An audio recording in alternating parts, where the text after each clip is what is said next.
In a heated exchange at the National Association of Black Journalists event in Chicago, Illinois, former President Donald Trump faced a series of challenging questions and accusations from the moderator.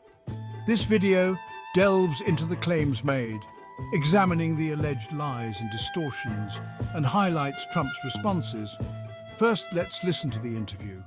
Mr. President, we so appreciate you giving us an hour of your time. I want to start by addressing the elephant in the room. Sir, a lot of people did not think it was appropriate for you to be here today.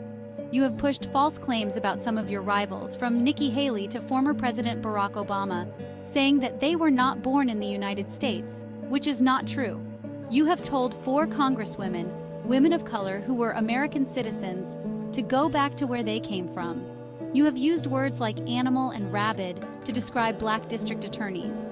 You've attacked black journalists, calling them a loser, saying the questions that they ask are, quote, stupid and racist.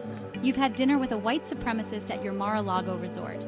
So, my question, sir, now that you are asking black supporters to vote for you, why should black voters trust you after you have used language like that? Well, first of all, I don't think I've ever been asked a question in such a horrible manner. First question, you don't even say hello. How are you? Are you with ABC?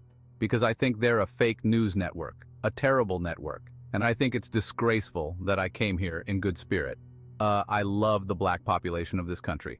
I've done so much for the black population of this country, including employment, including opportunity zones with Senator Tim Scott of South Carolina, which is one of the greatest programs ever for black workers and black entrepreneurs. I've done so much. And and I say this, historically, black colleges and universities were out of money. They were stone cold broke, and I saved them. And I gave them long-term financing, and nobody else was doing it. I think it's a very rude introduction. I don't know exactly why you would do something like that. Let me go a step further. I was invited here, and I was told my opponent, whether it was Biden or Kamala, I was told my opponent was going to be here. It turned out my opponent isn't here. You invited me under false pretense, and then you said you can't do it with Zoom. Well, where's Zoom? She's going to do it with Zoom, and she's not coming. And then you were half an hour late. Just so we understand, I have too much respect for you to be late. They couldn't get their equipment working or something. Mister, I would love... And I have answered the question. I have been the best president for the black population since Abraham Lincoln. My answer, better than President Johnson, who signed the Voting Rights Act. For you to start off a question and answer period, especially when you're 35 minutes late because you couldn't get your equipment to work in such a hostile manner, I think it's a disgrace. Let me just ask a follow-up, sir, and then... Trump's response. Trump expressed strong dissatisfaction with the manner in which the questions were posed.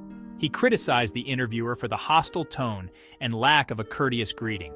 Trump labeled the network as fake news and accused the moderator of inviting him under false pretenses, stating he was told his opponent would also be present, which did not happen.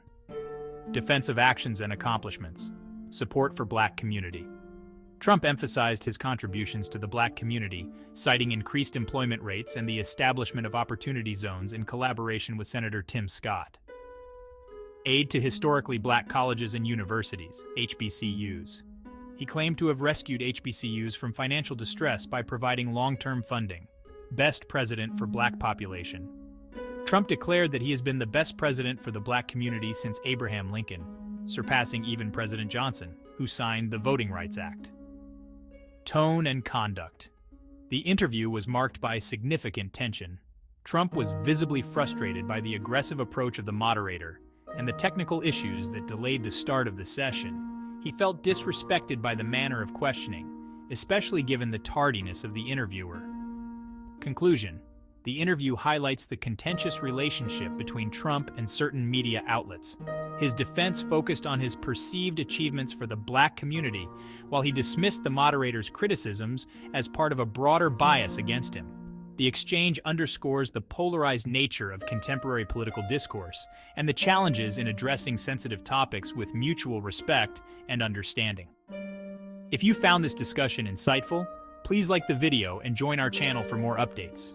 Your support helps us bring you more content like this.